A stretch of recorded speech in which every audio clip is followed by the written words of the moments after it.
Hey guys, this is Shaun Slone, and welcome back to Stories Untold. Alright, this is the last session, episode 4. Go.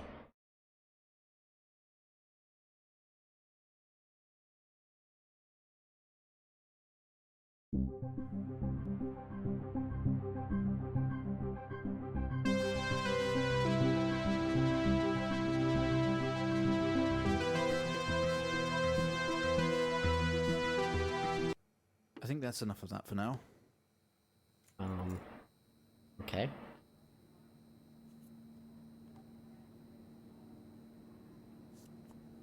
You're quite Well fond then. of this show, aren't you?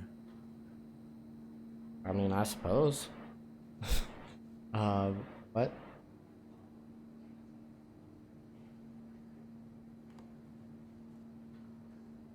Okay, come on. Let's get you down to the observation room. Alright.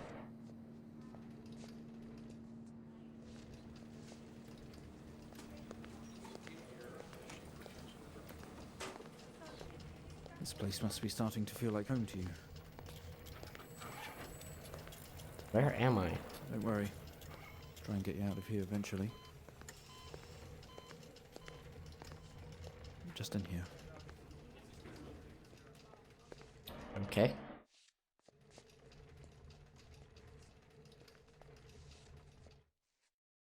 Okay, are we through in the next room? Just relax and we'll get started in a moment. Alright.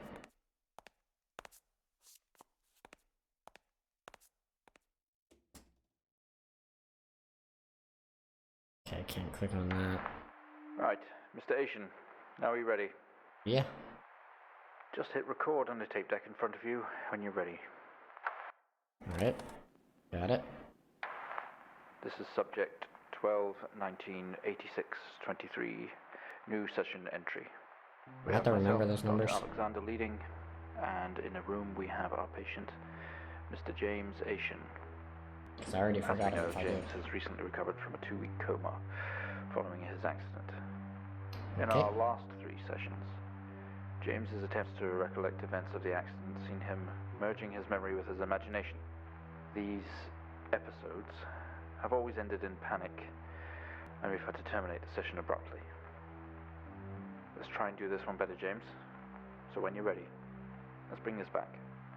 Okay. I know how difficult this must be, but you can do this. James, it's time to remember. I'm gonna remember what? Your mind. It's like a conscious black box. Whoa. It can show you your memories. Look into it.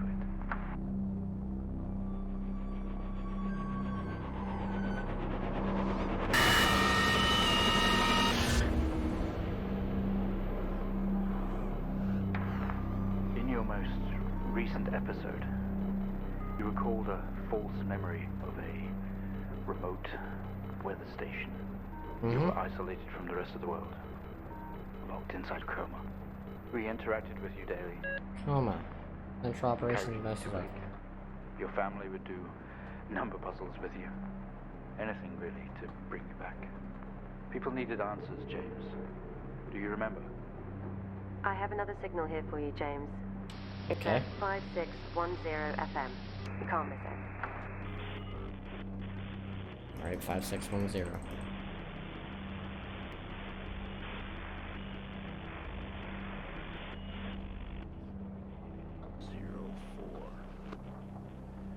Type in the numbers, James.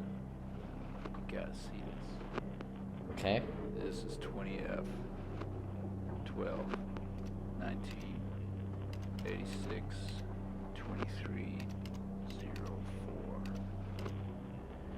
Type in the numbers, James. You gotta Alright, see it. report.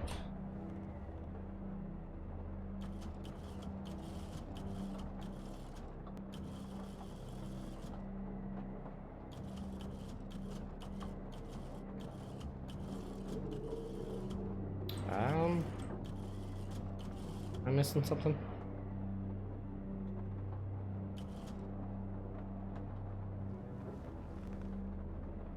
Okay, line 1. I'm guessing I just... everything circled? I have No idea.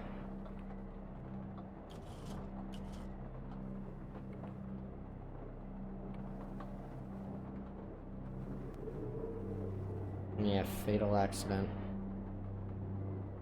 Injured. James Asian.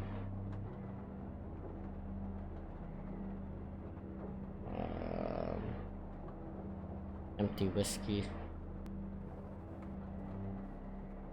Out of control. 20F fatal accident.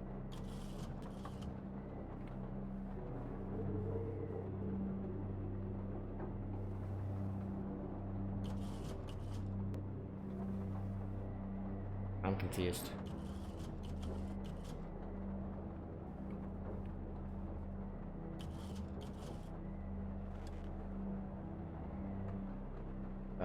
This one says, okay. Line 1, 20F, fatal accident. Yeah, I'm just gonna type that in.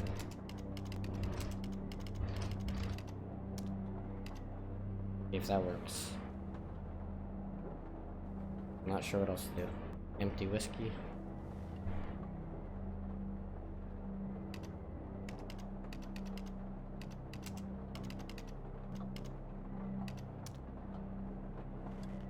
And out of control.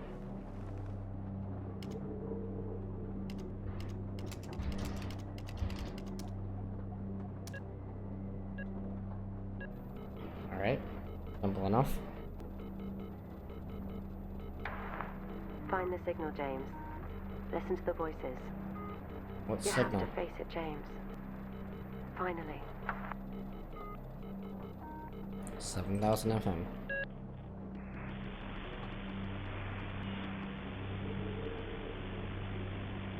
Oh.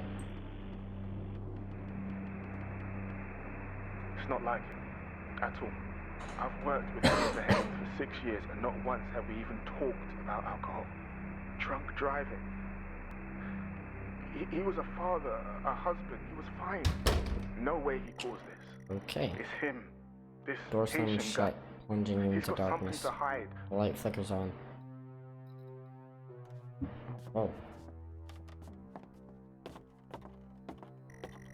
Doesn't make sense to you. Step out into the hospital ward, only it seems abandoned. Vision is blurry. All of your episodes were recorded to tape, this is the 4th. Sometimes they make you watch your past sessions to see what really happened. Okay. Alright. That's locked. And what's in here? They're all blank. Keys. I'm not going in there just yet.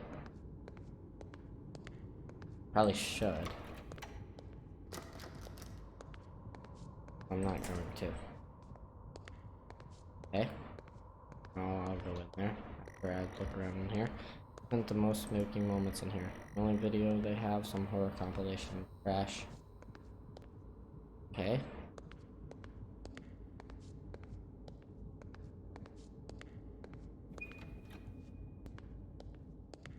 What was in here?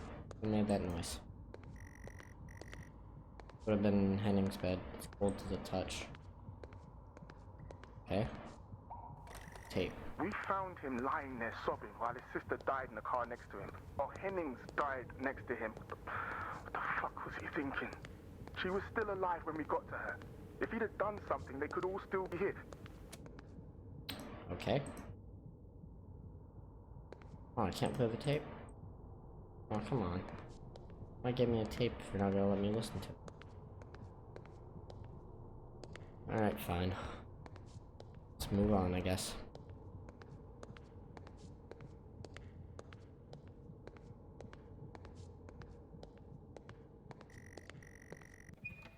Waiting area, but you feel a presence right behind you. Can I close that? At least have some type of warning if they do come from behind me. Okay. full. The breasts on your neck, standing over you. Who is? From where? Feel dread in the pit of your stomach. Whoa. Okay, we have a 22-year-old male just brought in from a vehicle collision. He was awake and mobile at the scene, but collapsed on arrival to the emergency ward. The other passengers died in the accident. Oh. I'm getting no pulse. Prepare for defib. Amp charge full to 10 and give me 100 joules. Okay. Come on, 100 joules. Charge amp full to 10. 100 joules, charge amp full to 10. Come on. Okay. I'm doing it.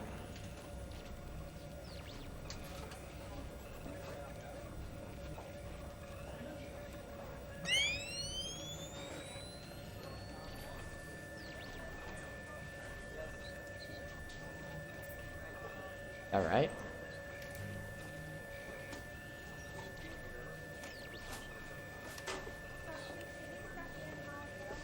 Can we get this on the screen, please?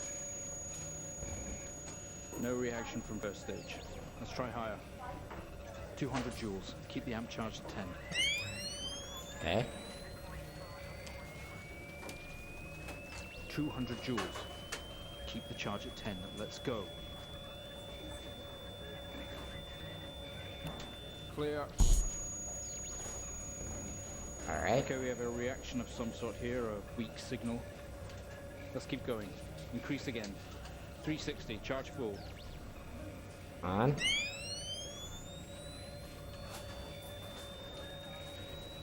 Come on, 360, hurry. I'm trying.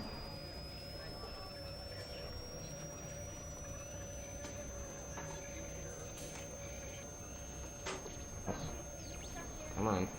Here we go. Clear. Well, would you look at that? It seems we have a pulse. Rhythm is stable. We need to run an X-ray right away. Okay.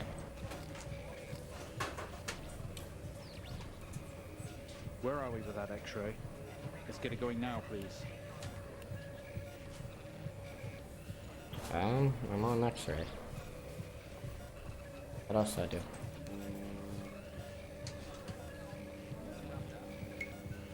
There we go. Figured it out. Looks like an intracerebral hemorrhage.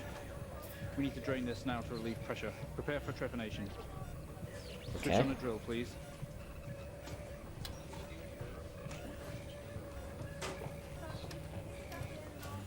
The drill, please.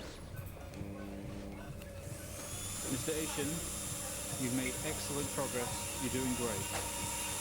We need you to stay calm and try to relax while we go through these next steps.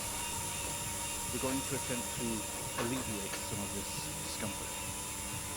So you're gonna drill into my head.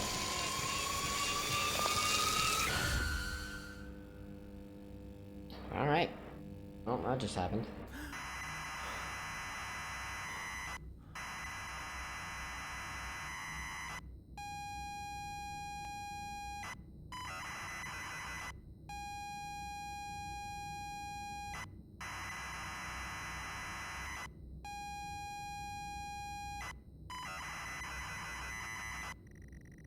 Not only is tonight New Year's Eve, but tomorrow you leave on a 6-month trip abroad with friends. Mom, Dad, and your sister, Jennifer, have decided to throw a party to celebrate it all. The house is full. You're in the living room, and as usual, you don't recognize a soul. The room is full of chatty strangers, mostly friends of Mom and Dad. There's a door to the hall. Push through the crowd into the hallway. Hallway is welcoming as ever.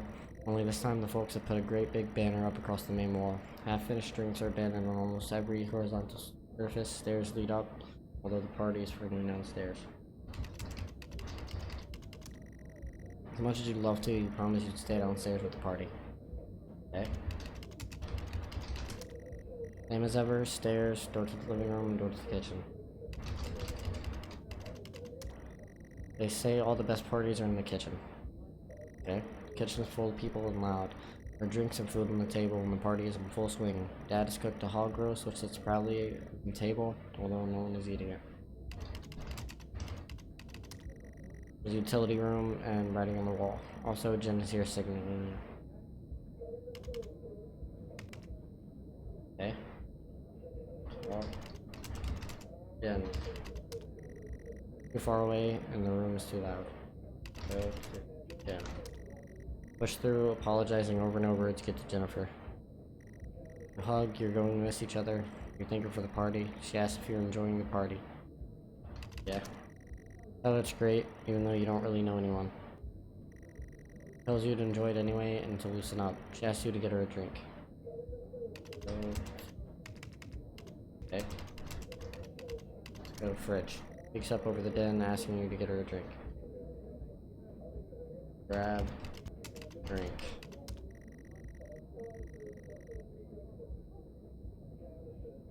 What? Get Jen a drink. Pour Jen a drink and one for yourself too. There's never an awkward silence with Jennifer. She always has a question. She asks if you have everything sorted for the big trip. Sure? Oh yes, you've packed everything and plenty of room to spare. Another hug. Your family have really gone out of their way to make this trip happen for you. It might be what you need to get some perspective and maybe not fuck up so much. You're gonna miss you, you're gonna miss her. She walks away. Jen has disappeared into the crowd. You're left standing, nodding and smiling at the approving faces. There's so much to do for this move, can't mess it up. But first, a drink.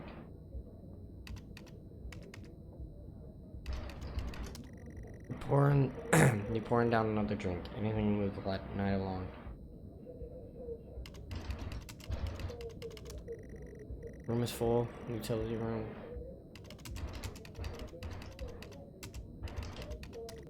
Open the door and peer in. You're never allowed in here normally. This is where Dad keeps his fine wines and whiskeys, filling the floor racks. A collector, although he does actually drink them too. There's a bottle with a ribbon around it and a card. That bottle. A gift from Dad, I think. There's a card next to it. Read the card. Pick up the whiskey in the card. It's your dad's handwriting. Son, we're so proud of you and everything you've achieved. You've earned this. A bottle of 25-year-old double malt. You shouldn't really, but you have to try it. Your whiskey in hand, you take in the room around you. There must be hundreds, no thousands of pounds worth of drinks in here. You really must thank your dad for the whiskey. Okay. Leave. Head back into the kitchen, clutching your new best friend. Stumble out of the utility room and back into the kitchen. That is one strong whiskey. You take another swig and give the thumbs up to Dad across the room. He nods and winks. Busy and noisy. We need to find somewhere quieter. Go upstairs. Okay. Go to living room. Leave. Go back out to the hallway. He bumps and laughs on the way through when you make it to the hall. Stop dead in your tracks. It's Jen, covered in blood.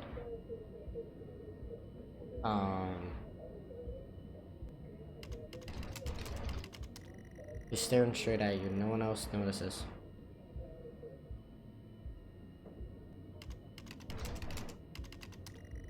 Blood is dripping down her face, mixing with tears.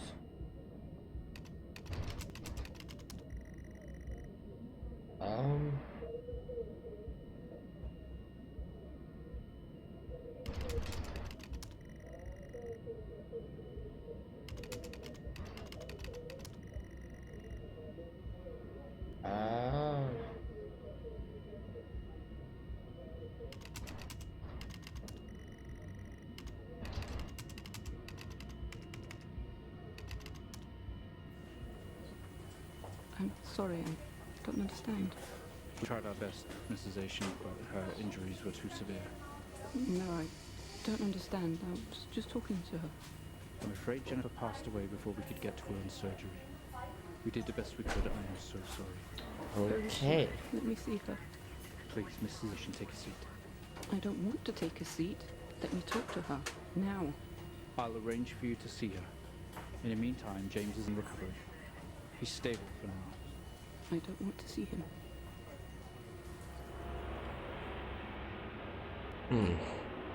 Okay.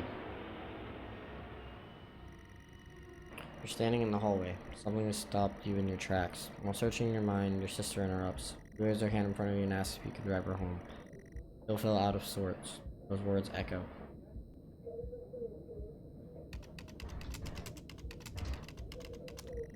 Yeah, we can talk in the car. Go get your keys.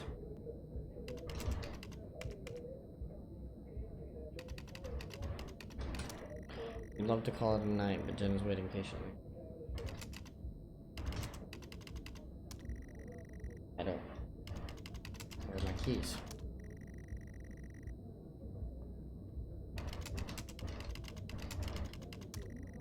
Sure, your keys are in the living room. The living room has a much more relaxed atmosphere compared to the kitchen. Various guests are sat on the chairs having civilized conversation. There's a coffee table in the middle of the room. Your mom is pouring a drink at the drinks cabinet.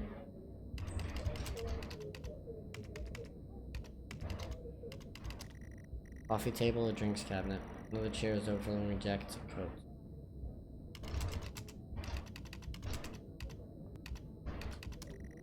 Sorry, I don't understand.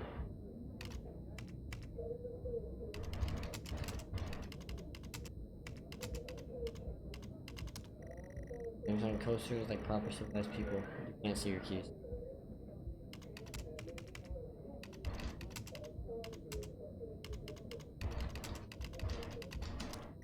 Your mom's collection of wine and spirits. Definitely no keys in here. Coffee table, a drinks cabinet. One of the chairs is overflowing with jackets and coats.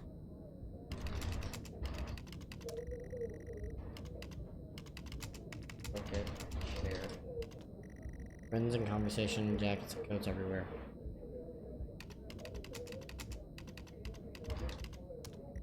You search through all the jackets and coats until you find yours. Aha, car keys in the pocket. You grab both. Okay. Keys in hand, you head back into the hall. Jen thanks you for helping her out. She has work in the morning and no one else is in any fit state to drive. You can handle it though. You know the road like the back of your hand, don't you? Yeah. Yes. Okay. Go outside. You open the front door and walk out into the freezing night. Cold air hits you. You're glad you have your jacket with you. There's a dusting of snow around you as you step down from the porch. The yard extends around the back of the house and the car sits in front of the house. You fumble with the car handle, confused, until Jen tells you to maybe use the key in your hand. Fumbling with the car keys, you eventually get the door open and climb inside. The car is freezing. As you fumble around with your seatbelt, your sister opens up the car glove box and hands you a note and a key that was inside. Tells you that is for when you return.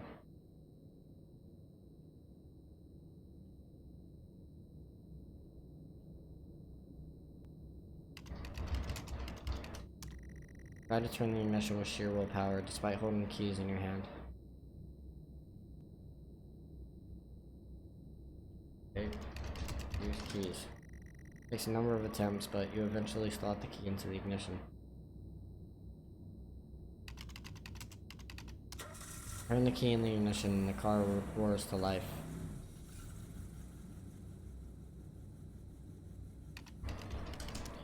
The car squeals but stays stationary. Didn't suggest releasing the brake, giving you what? I gotta do all this.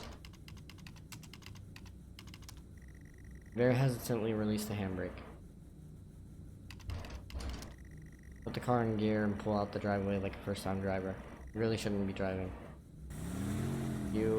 I am driving, very drunk, on the road towards the town where your sister stays. Jen starts dozing off as soon as the journey got going. It shouldn't take long. You come to a junction. There's a left or right. You can't remember.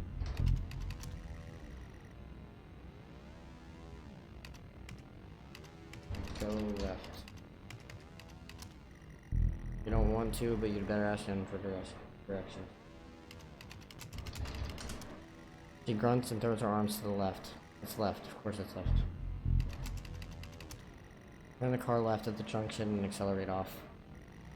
Confident that you're on the right road now, you loosen up and put your foot down on the accelerator. You feel powerful as the engine roars at your command. Then sits up in a chair and clutches your arm. She asks you to slow down. That's not what really happened though, is it? You're all over the place, James. Pull over. Dan is hitting your arm and yelling at you. Crazy sister, strange. There's a set of headlights coming directly out at you, but really slow, like slow motion. Try to react, but your body isn't responding. There's nothing you can do to stop this.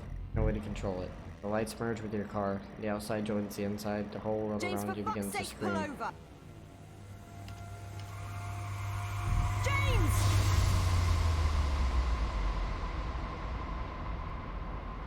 It was at this very moment, wasn't it, Okay. James? The moment you lost it all. Your sister, your parents, yourself. And then you made it worse. Go on. Show us what you did. Wake up in the car. The world is upside down. Your seatbelt struggles against gravity, trying to hold you in your seat. An impact into another car has torn a hole in the chassis. Poisonous fumes spill into your car from the engines. You're in grave danger. You have to get out of here. You can't move. Your seatbelt is still in place.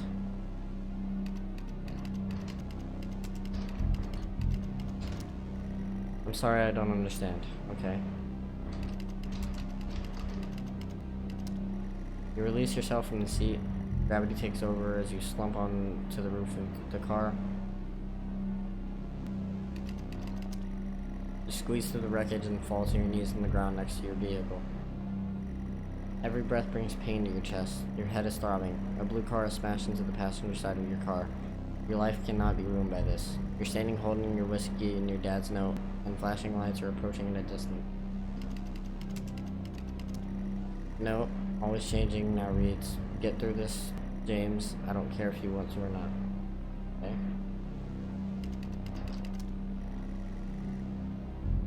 Okay. A crash site. Smoke billows from the crash cars to the sky above. Exterior lights flickering on and off.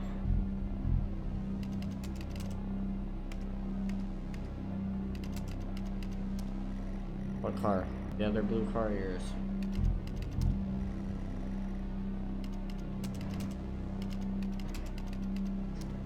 The door is jammed. You don't have time for messing around like this, James. There's nothing that can help you in there. You need to fix this before the police arrive.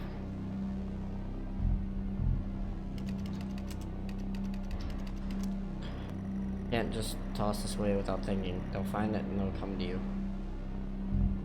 What do I do?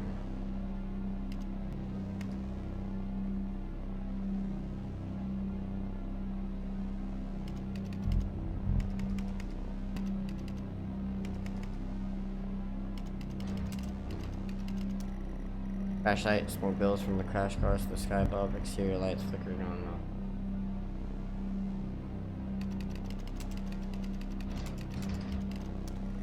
With the lights approaching closer, you begin to hear the shrill of their sirens. You simply cannot go to jail for this. Clean the bottle to remove your connection with the whiskey.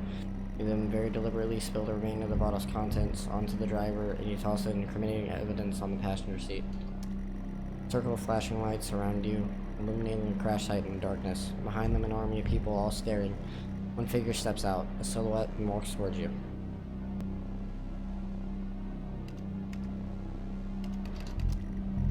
Sorry, you're not making any sense.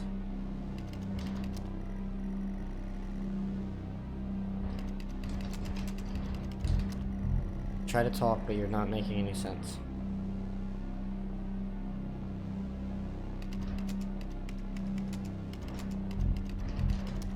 As you approach the man, the pulsating lights around you cut dimmer and dimmer while the pain in your head increases. You fall to the ground at his feet. I know you're tearing yourself apart over it, but no matter what you keep telling yourself, you have to listen to me. That accident, that poor man, me. You have to remember. Okay. It was all your fault. Yeah. That seems like it. I know what you did. How you left me there to protect yourself. Planting evidence on some poor man. You went headfirst into that officer and you wrecked all of our lives. And then you couldn't even take responsibility Just get away You from did it. the right thing for you and no one else. Save yourself. Only it was wrong, wasn't it? Look at you now. Utterly consumed by it. Say it, James.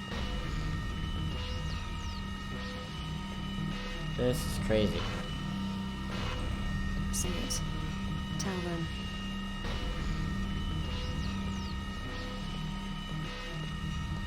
What am I Listen supposed to to say? yourself.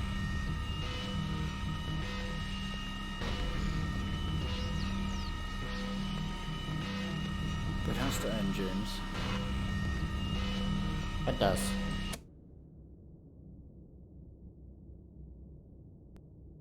Well, I think we've made progress today, Mr. Asian.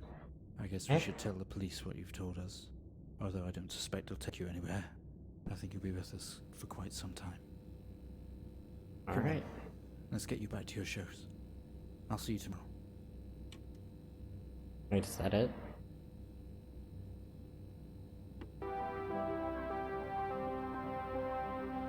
I think that's it.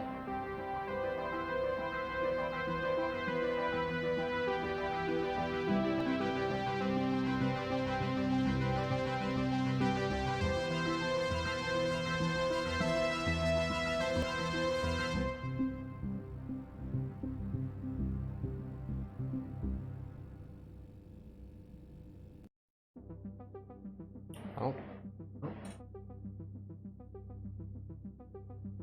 Jesus, that was a journey.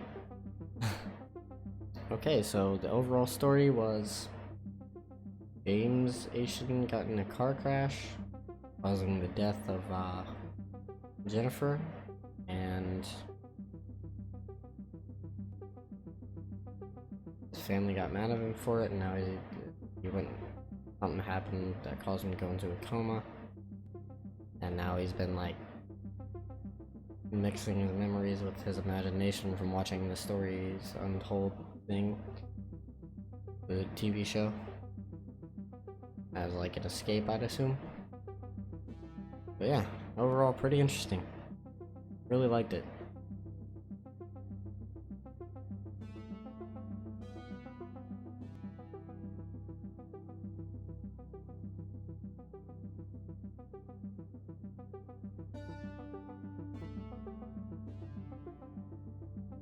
The only thing I don't understand is...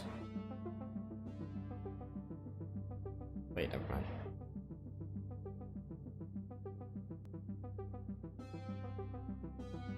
Yeah, it makes sense. Okay, I was gonna say the only thing I don't understand is like how the house abandoned thing comes into play, but I'd assume that the house abandoned is just like an actual like game that he played at some point in his room, and then the rest. Alright.